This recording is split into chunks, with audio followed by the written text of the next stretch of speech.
Welcome back for another session on conversion of the partnership firm into company.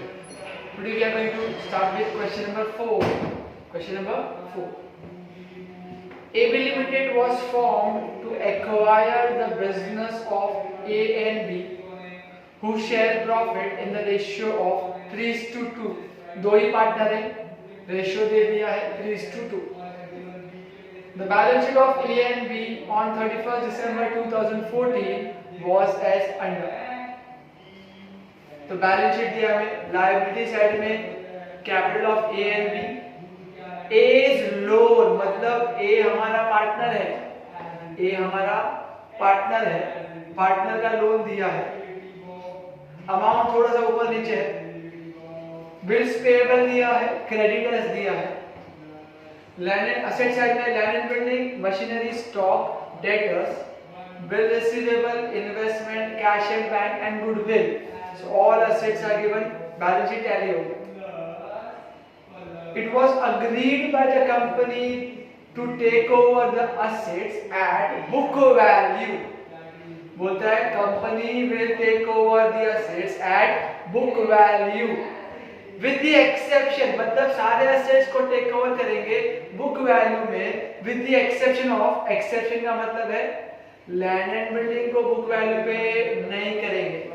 तो land and building, stock and goodwill which are taken over at 45,000, 20,000 and 28,800 respectively.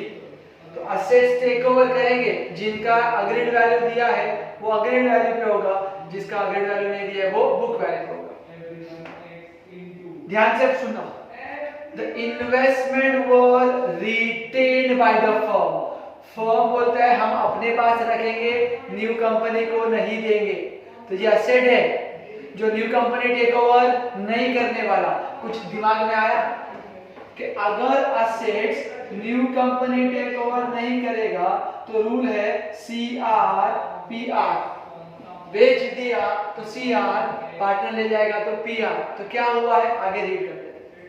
The investment was returned by the firm and sold for ₹4,000. Investment बेच दिया तो rule क्या आएगा CR. बेच दिया तो rule क्या आएगा CR. तो प्लीज अंडरलाइन करो इन्वेस्टमेंट, प्लीज अंडरलाइन करो इन्वेस्टमेंट और लिखो CR, लिखो CR. आगे चलो. The firm discharged the loan of Mrs. A. ये जो लोन बैलेंस शीट में दिया है, ये जो लोन दिया है, ये लोन देखो A मैच कर रहा है, मतलब A हमारा पार्टनर है, A हमारा पार्टनर है. और पार्टनर का लोन अगर पे करोगे तो please remember, partners loan realisation में नहीं आएगा. पार्टनर्स लोन रियलाइजेशन में नहीं आएगा. पार्टनर्स लोन का सेपरेट अकाउंट बनाएंगे, एज लोन अकाउंट. पार्टनर्स का सेपरेट अकाउंट बनाएंगे, एज लोन अकाउंट. और उसको फर्म ने क्या किया, डिस्चार्ज का मतलब है पेड. अंडरलाइन करो डिस्चार्ज. द फर्म डिस्चार्ज मतलब फर्म पेड लोन ऑफ ए का लोन फर्म ने पे कर दिया. देखो ऊपर A लिखा है, नीचे मिसेस A लिखा है, मतलब वो A ही है. A का मतलब है हमारे जो पार्टनर है वो एक्चुअली मिसेस A है. ध्यान से. The company took over the remaining liability. तो जो लायबिलिटी बच गई वो लायबिलिटी न्यू कंपनी ने टेक ओवर किया. The firm discharged loan and other liability remaining were taken over by the new company. The purchase consideration was discharged.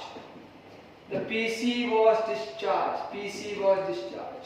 कैसे किया तो रीड कर दे.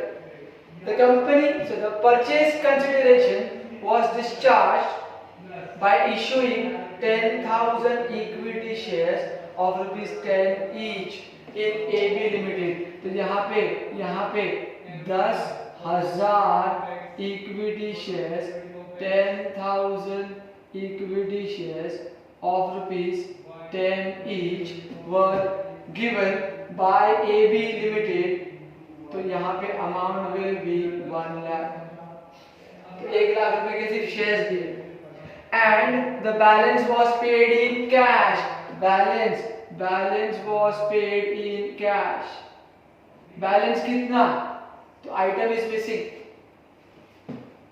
मैंने पूरा सम रीड किया, टोटल भी मिसिंग है, आगे देखो, आगे किधर भी नहीं दिया, फुल स्टॉप आ गया है, मतलब again item is missing, total is missing, item is missing, total is missing, तो ये हमारे लिए अगेन कौन सा मेथड हो गया, नेट असेट मेथड, ये हमारा कौन सा मेथड हो गया, net asset method. Net asset method में क्या करते, पहले पीसी फाइंड आउट करते, बाद में डिस्चार्ज ऑफ पीसी, पहले PC then discharge of PC, तो पीसी का फॉर्मूला ऑल असेट्स, देखो पूरा क्वेश्चन रीड किया मैंने, मुझे जब तक ये पता नहीं चलेगा कि आइटम मिसिंग है, टोटल भी मिसिंग है, पीसी बनाना है, तब तक के लिए मेरा सम स्टार्ट नहीं होगा। तो सम की शुरुआत हमेशा इससे होगी, अगर टोटल दिया होता तो पीसी नहीं बनाते, आइटम दिया होता तो पीसी नहीं बनाते, लेकिन इनके वजह से मुझे पीसी ड्रॉ करना पड़ा है। तो नेट एसेट मेथड फॉर्मूला है all assets, one by one, land and building, balance sheet में देखो land and building, agreed value दिया है, अग्रीड वैल्यू, अगर न्यू वैल्यू दिया है तो न्यू वैल्यू लेने का, जिसका न्यू वैल्यू नहीं दिया है उसके लिए बुक वैल्यू अप्लाई होगा। मशीनरी का न्यू वैल्यू नहीं दिया है, मशीनरी का न्यू वैल्यू नहीं दिया है तो बुक वैल्यू 20,000। स्टॉक का न्यू वैल्यू दिया है, स्टॉक न्यू वैल्यू दिया है 20,000। डेटर्स का न्यू वैल्यू नहीं दिया है, डेटर्स का न्यू वैल्यू नहीं दिया है, बुक वैल्यू 23,200, 23,200। बिल रिसीवेबल का भी बुक वैल्यू नहीं दिया है 6,400। इन्वेस्टमेंट वेट इन्वेस्टमेंट का बोला है कि वो बेच दिया जाएगा, ओल्ड फर्म ने रिटेन किया, न्यू कंपनी को नहीं दिया, तो हम लोग के लिए वो पीसी में नहीं आएगा। assets not taken over by new company तो will not be in your PC, तो उस पे छोटा सा क्रॉस कर दीजिए आपके रेफरेंस के लिए। कैश भी नहीं लेने का, even cash will not be taken. Goodwill यहाँ पे आएगा गुडविल, सो गुडविल का वैल्यू इज 8,000, गुडविल का वैल्यू इज 8,000। तो जितने भी असेट्स थे मैंने सारे टेक ओवर किए, all assets taken over at agreed value, otherwise book value. तो इसको ऐड करोगे तो मुझे मिलेगा ए, आप लोग टोटल करके रखो, फिर आएगा लेस आउटसाइड लायबिलिटी, लेकिन ध्यान से कैपिटल तो लेते ही नहीं है, ए लोन तो डिस्चार्ज करने का है, तो बचा कौन, बिल्स पेएबल एंड क्रेडिटर्स। देखो बैलेंस शीट में कैपिटल नहीं, ए लोन भी नहीं, तो बचा कौन, बिल्स पेएबल एंड क्रेडिटर्स। तो bills payable ₹7,200 and creditors 21,600। That's it. नीचे एडजस्टमेंट चेक कर लेते हैं, लाइन नंबर 1 2 3 4 5 सब कुछ हो गया। प्लीज टोटल करने से पहले लाइन चेक कर लेने का कि हमारा सब कुछ हुआ है कि नहीं हुआ है। That's it. इन सबको ऐड करोगे तो आपको मिलेगा बी, तो ये हो जाता है 28,800। असेट का टोटल ले लेता हूं मैं, 45,000 plus 20,000 plus 20,000 plus 23,200 plus 6,400 plus 8,000. So answer I am getting is 1,22,600. 1,22,600. फिर असेट्स को माइनस लायबिलिटी करोगे, असेट्स को लायबिलिटी से माइनस करोगे, ए माइनस बी करोगे तो आपको क्या मिलेगा? Purchase consideration. So 1,22,600 minus 28,800. Answer I am getting is 93,800. 93,800. 93,800. तो टोटल रेडी हो गया. अभी टोटल रेडी है तो आइटम भी मिल जाएगा. देखो मैंने नक्शा बनाया, टक टक टक टक टक यहाँ पे आ गया. तो ये वाला वैल्यू मिल गया 93,800. तो बैलेंस कैश में मिल जाएगा. तो cash will be 1 lakh minus 93. 1 lakh minus 93. Totalling error हो गया. टोटलिंग एरर चेक कर लेते हैं.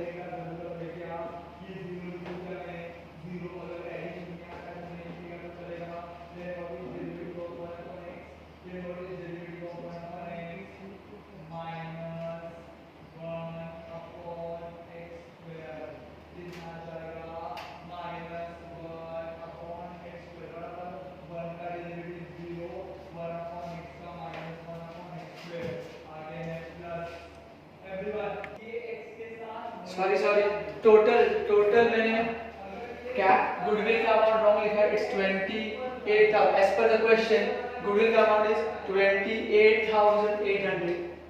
28,800. तो टोटल प्लीज चेंज हो जाएगा.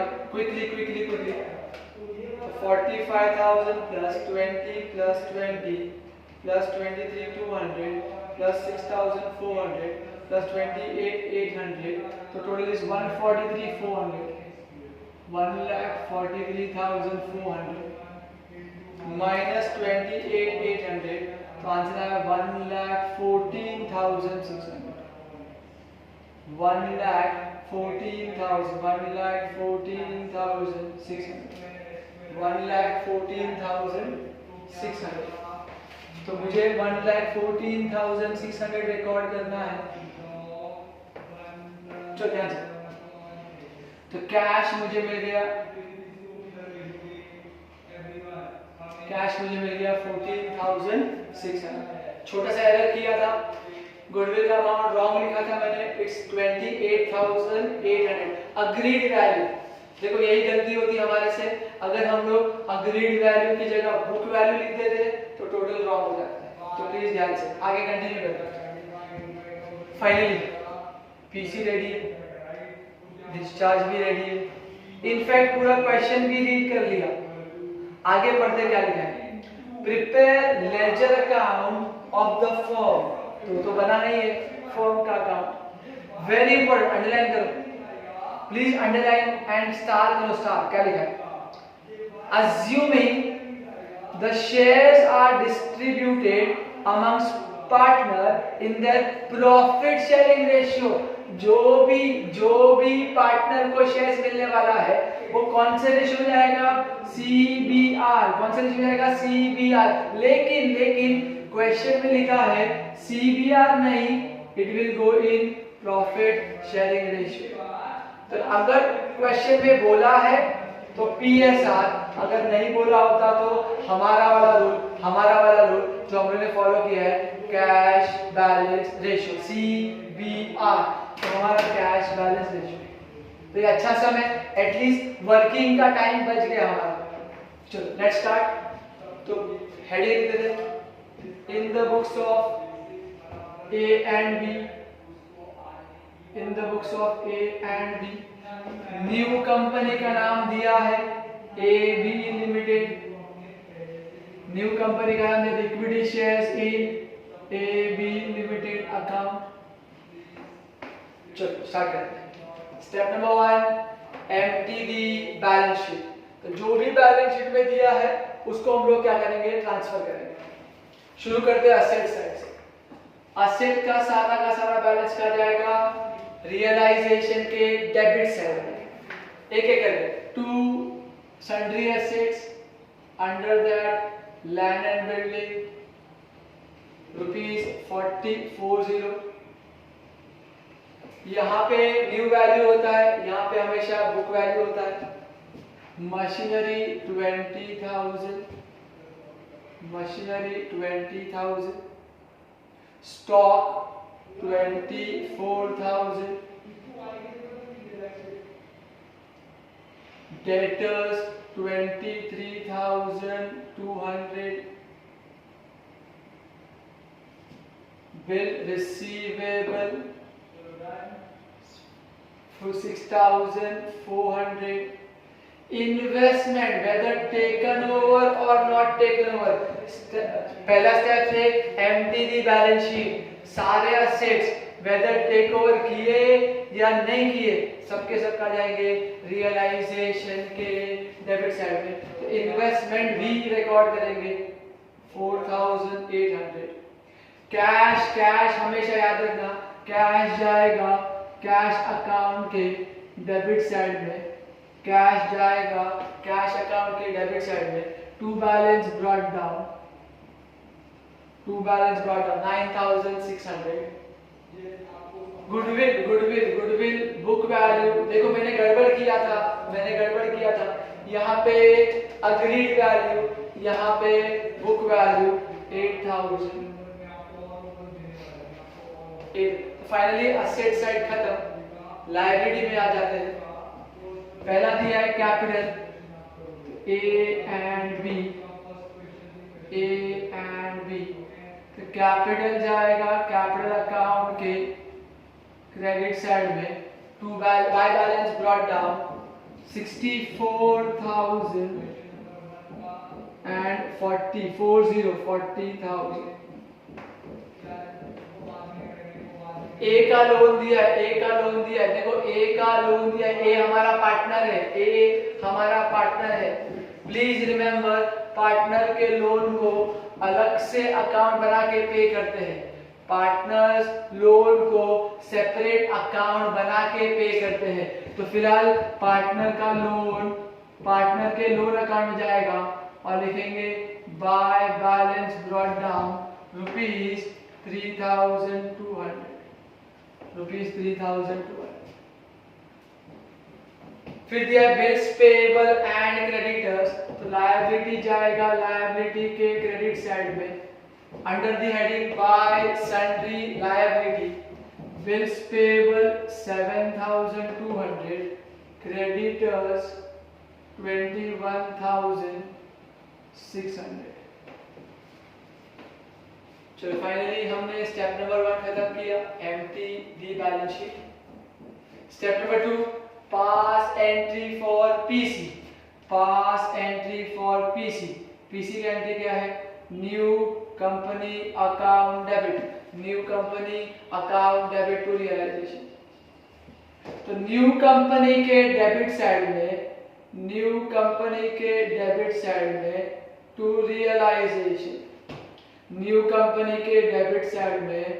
Realisation amount of PC. तो न्यू कंपनी के डेबिट में रियलाइजेशन का नाम, तो रियलाइजेशन के क्रेडिट में न्यू कंपनी का नाम बाय AB लिमिटेड। और ब्रैकेट में क्या लिखेंगे? Amount of PC 1,14,600।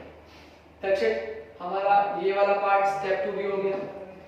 Step number 3 मैंने आपको क्या बताया था? Discharge of PC. Step number 3 discharge. तो जो भी डिस्चार्ज में है वो डेबिट होगा, और न्यू कंपनी अकाउंट क्रेडिट होगा। तो equity shares account debit, cash account debit to new company account. इसको पोस्ट करते हैं। इक्विटी शेयर्स अकाउंट डेबिट, तो इक्विटी शेयर्स के डेबिट साइड में न्यू कंपनी का नाम, तो बाय AB लिमिटेड। लेकिन इक्विटी का वैल्यू 1 लाख, इक्विटी का value 1 lakh. Cash account debit, तो कैश के भी डेबिट साइड में न्यू कंपनी, तो न्यू कंपनी का नाम to AB limited 14,600, 14,600। Is it clear? And equity के डेबिट में, कैश के डेबिट में अगर कंपनी का नाम है तो कंपनी के क्रेडिट में, कंपनी के क्रेडिट में, कंपनी के क्रेडिट में क्या लिखेंगे?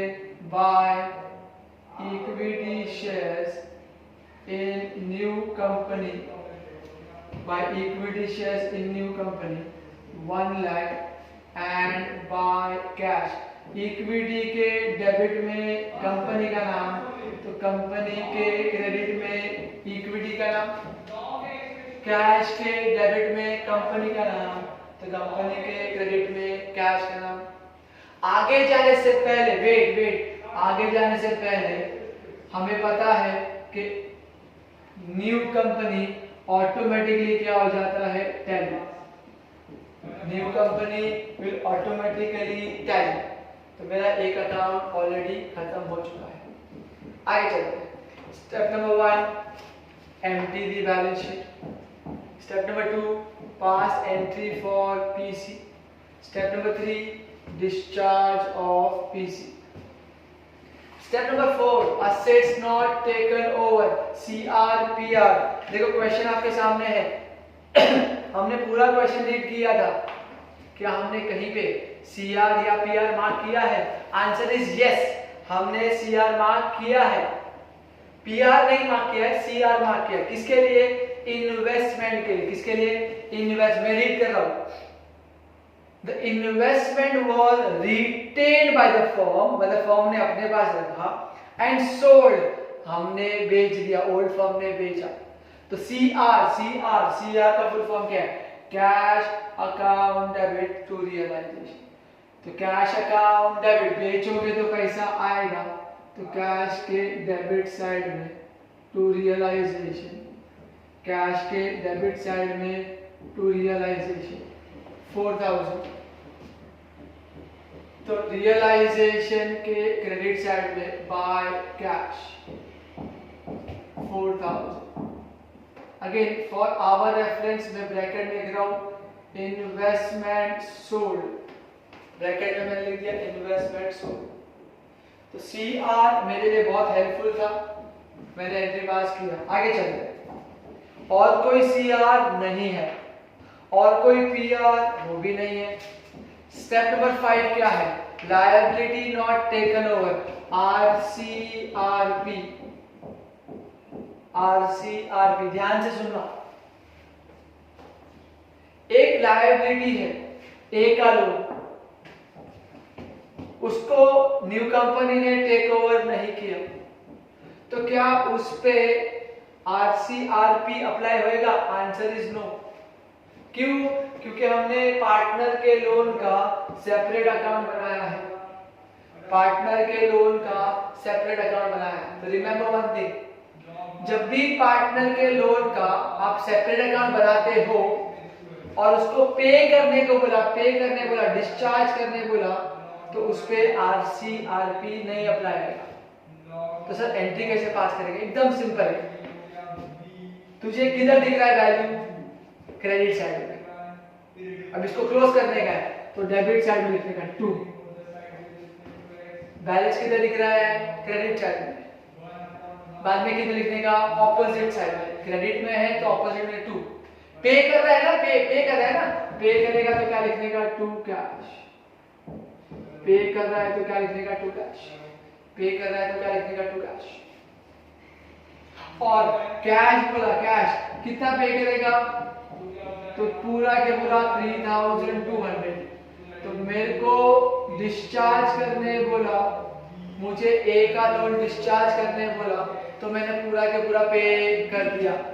3200 था, 3200 था, हमने पूरा 3200 पे कर दिया।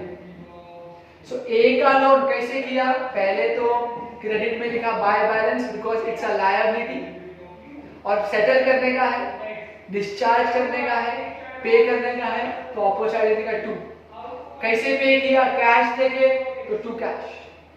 तो यहाँ पे ए के डेबिट में कैश का नाम, ए के डेबिट में कैश का नाम, तो कैश के क्रेडिट में a loan account, a loan account 3200, a loan account 3200, a loan account 3200।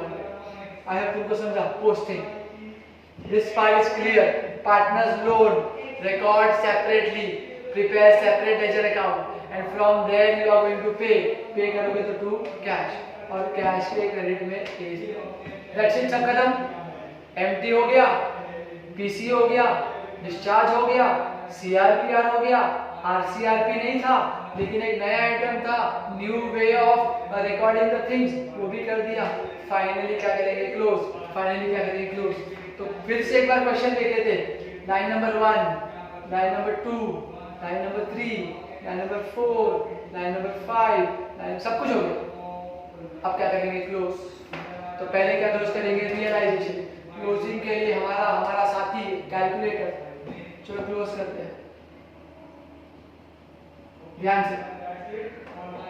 अगर डेबिट साइड ज्यादा है it's a loss, credit side ज्यादा है इट्स अ प्रॉफिट। तो मैं टोटल दे रहा हूं 40 plus 20 plus 24 plus 23,200 plus 6,400 plus 4,800 plus 8,000। Debit का टोटल आया 126,400, 126,400। क्रेडिट का टोटल करते हैं 7,200 plus 21,600 plus 114,600 plus 4,000। तो क्रेडिट का टोटल 147 ज्यादा आ रहा है, 1,47,100, 1,47,100 माइनस 1,26,400। तो डेबिट साइड बैलेंस आया 20,700 और बैलेंस अगर डेबिट में आया it's a profit. To profit on realisation transferred to partners capital account, realization transferred to partners capital account between A and B, between A and B। old ratio क्या दिया है? 3:2। तो 20,700 divide by 5 into 3, तो A को मिलेगा 12,420, B को मिलेगा 8,280, 12,420, 8,280। तो क्लोज रियलाइजेशन जो भी डिफरेंस आया पार्टनर्स कैपिटल में जाएगा। तो रियलाइजेशन के डेबिट में पार्टनर का नाम, तो पार्टनर के क्रेडिट में रियलाइजेशन का नाम। तो बाय रियलाइजेशन अकाउंट 12,420, 8,280। तो रियलाइजेशन के डेबिट में पार्टनर के क्रेडिट में, मेरे रेफरेंस के लिए मैंने ब्रैकेट में लिख दिया it's my profit, it's my profit. तो क्लोज रियलाइजेशन पार्टनर में जाएगा पीएसआर के अंदर। क्लोज इक्विटी बैलेंस जाएगा कैपिटल में सीबीआर कैश बैलेंस रेशियो। लेकिन सम का लास्ट लाइन वापस पढ़, मैं वापस से पढ़ता हूं क्या लिखा है देखो। Assuming the shares are distributed amongst the partners in their profit sharing ratio। बोला है प्रॉफिट शेयरिंग रेशियो। तो क्या करने का? जब भी आपको पीएसआर बोलेगा तो क्लोज करो 1 लाख, 1 लाख, क्लोज करो 1 लाख, 1 लाख। डिफरेंस किसको जाएगा? ए कैपिटल को और बी कैपिटल को। कौन से रेशियो में? पीएसआर। तो डायरेक्टली 1 लाख पे डायरेक्टली, तो 1 लाख इंटू 3 डिवाइड बाय 5, तो ए को मिलेगा 60,000, तो बी को मिलेगा 40,000। कौन से रेशियो में गया? Profit sharing ratio. Normally CBR में जाता है, तो पहले सीबीआर का वर्किंग करते हैं, फिर शेयर्स को सीबीआर के रेशियो में डिवाइड करते हैं, फिर उसको जाके रिकॉर्ड करते हैं। यहाँ पे पीएसआर बोला है तो पीएसआर डायरेक्टली चला गया। तो प्लीज भगवान से दुआ करो कि वो आपको एग्जाम में लिख के दे दे कि प्लीज पीएसआर में डिस्ट्रीब्यूट करो, आपका बहुत सारा टाइम बच जाएगा और रॉन्ग होने का चांस भी कम है। तो चलो क्लोज किया। इक्विटी के क्रेडिट में पार्टनर का नाम, इक्विटी के क्रेडिट में पार्टनर का नाम, तो पार्टनर के डेबिट में इक्विटी का नाम, तो equity shares AB limited, equity shares in AB limited 60,000 and 40,000, 60,000 and 40,000। तो इक्विटी के क्रेडिट में पार्टनर का नाम, तो पार्टनर के डेबिट में इक्विटी का नाम। Close realisation transfer to capital, close equity transfer to capital, close preference नहीं है, क्लोज डिबेंचर्स नहीं है, close partners capital and transfer to cash account. तो last let's go to last part. Close partners capital account, debit side का total 76,420, 48,280, close partners capital account 76,420, 48,280। Close किया, balancing figure check कर लेते हैं। तो ए का बैलेंस आ रहा है 16,420 और बी का आ रहा है 8,280। Close capital account and transfer balance to cash account, तो ये जो भी बैलेंस आया है it will go to partners capital account. तो क्रेडिट को डेबिट से माइनस किया, सिंपल अमाउंट थे, मुझे आंसर आ गया। Close capital account transfer balance to cash account, तो पार्टनर के डेबिट में कैश का नाम, पार्टनर के डेबिट में कैश का नाम, तो कैश के क्रेडिट में पार्टनर का नाम, तो by A's capital by B's capital.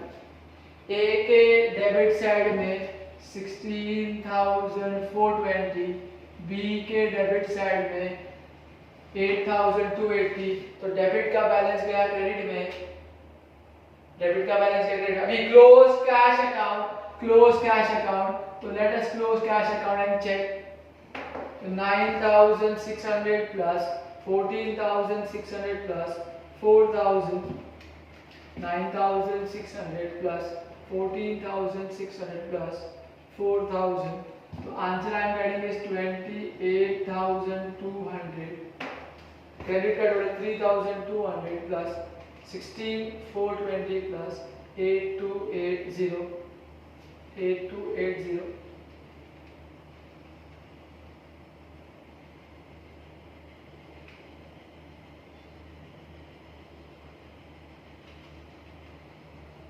So finally let's tally फटाफट।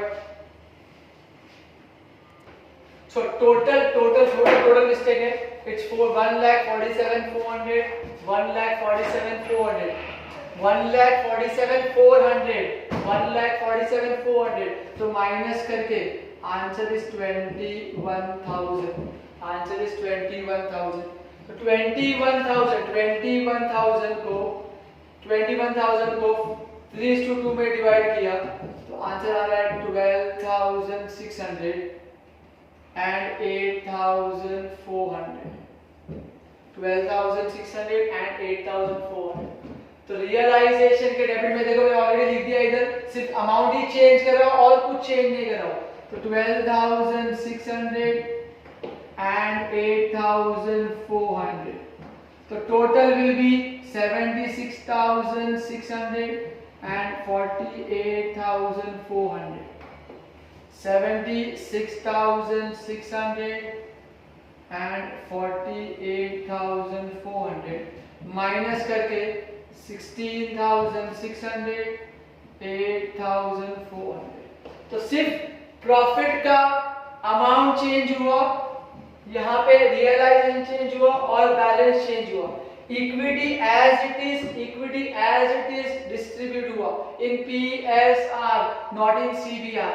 चलो ये वाला अमाउंट यहाँ चले जाएगा, तो 16,600 एंड 8,400, तो टोटल कर लेते हैं 3,200, 16,600, 8,400, तो टोटल टैली 28,000, टोटल टैली 28,200। सो छोटा सा यहाँ पे चेंज किया, उसके वजह से हमारा बैलेंस शीट कैश अकाउंट क्या हो गया, tally. I hope everything is clear to everyone. Thank you so much.